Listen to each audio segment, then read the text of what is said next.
চিত্রা কথাকে ফোন করে জানায় তোমার প্রাণ বোমরা আমার হাতে, তুমি তাদের কি করে বাঁচাবে। হ্যাঁ বন্ধুরা, কথা ধারাবাহিকের আজকের পর্বে ধারাবাহিকের শুরুতে হাডুডু খেলার অনুষ্ঠানে দেখানো হয়।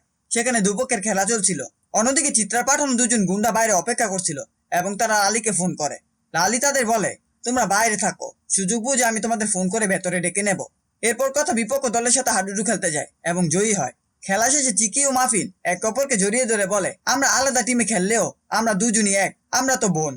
এই দৃশ্য দেখে বাড়ির সকলে খুশি হয়ে যায়। জুনি কথাকে বলে ওরা একদম আমাদের মতো হয়েছে। পরের দৃশ্যে অঙ্কিতা এসে কথাকে বলে এই সবকিছু হয়েছে তোমাদের শিক্ষায়। কথা জবাব দেয় না, এগুলো আমাদের সবার শিক্ষায় হয়েছে। তারপর রেনু এবং শশীভূষণের মধ্যে হাডুডু খেলা নিয়ে ঝামেলা লেগে যায়।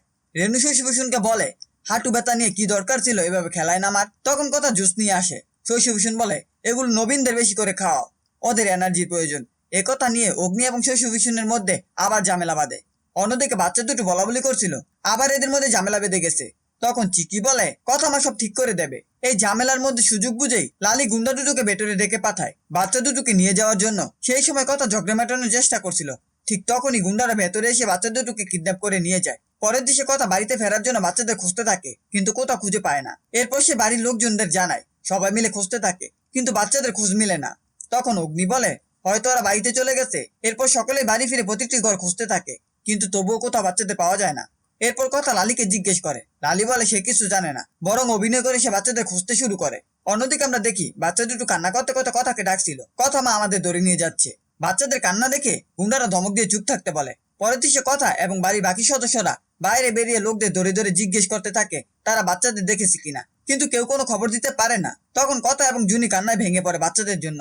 ঋতুপর্ণা বলে বাচ্চাগুলোকে কেউ কিডন্যাপ করে নিয়ে যায়নি তো? তখন অগ্নি বলে হতেও পারে, কিছুদিন আগে দুজন লোক বাড়িতে ঢুকে কিডন্যাপ করার চেষ্টা করেছিল, কিন্তু পারেনি, তাই আজকে হয়তো নিয়ে গেছে। একথা শুনে কথা অস্থির হয়ে যায়। সে বলে বাচ্চা দুটোকে দেখার দায়িত্ব ছিল লালির, সে কোথায়? এরপর কথা বাড়িতে ছুটতে থাকে লালির মুখোমুখি হওয়ার জন্য। অন্যদিকে লালি চিত্রাকে ফোন করে জানায় কাজ হয়ে গেছে, টাকা ট্রান্সফার করে দাও অ্যাকাউন্টে, সঠিক সময় বাচ্চাগুলো তোমার কাছে পৌঁছে যাবে। একথা শুনে চিত্রা খুশি হয়ে যায় এবং বলে এবার তোমার কি হবে কথা? তোমার মুখটা দেখার খুব ইচ্ছে করছে। তোমার প্রাণ বোমরা তো আমার হাতে, তুমি কি করে বাঁচাবে তাদের? শেষ দৃশ্যে চিত্রা বলে আমি শুধু চেয়েছিলাম চিকিকে তুলে আনতে, কিন্তু তখন তোমরা সন্দেহ করেছিলে, তাই তো মাফিনকেও তুলে আনতে হলো। এবার দেখি তোমরা তোমাদের সন্তানকে কি করে বাঁচাও। আগামী পর্বে আমরা দেখতে পাবো কথা লালিকে জিজ্ঞেস করবে বাচ্চাগুলো কোথায়, তুমি কেন তাদের খেয়াল রাখোনি। কথার প্রশ্নের মুখে পড়ে লালি কান্না করতে শুরু করে দেয়। অন্যদিকে গুন্ডারা বাচ্চাগুলোকে আটকে রেখেছে এবং তাদের চিৎকার চেঁচামেচি করতে নিষেধ করেছে। পরবর্তীতে চিত্রা কথাকে ফোন করে জানিয়ে দেয় তোমার প্রাণ ভ্রমণ এখন আমার কাছে। এই ছিল কথা ধারাবাহিকের আজকের আপডেট। ভিডিওটি ভালো লাগলে চ্যানেলটিকে সাবস্ক্রাইব করে পাশে থাকা বেল আইকনটি অন করে দিন এবং আপনাদের মূল্যবান কমেন্ট করতে ভুলবেন না।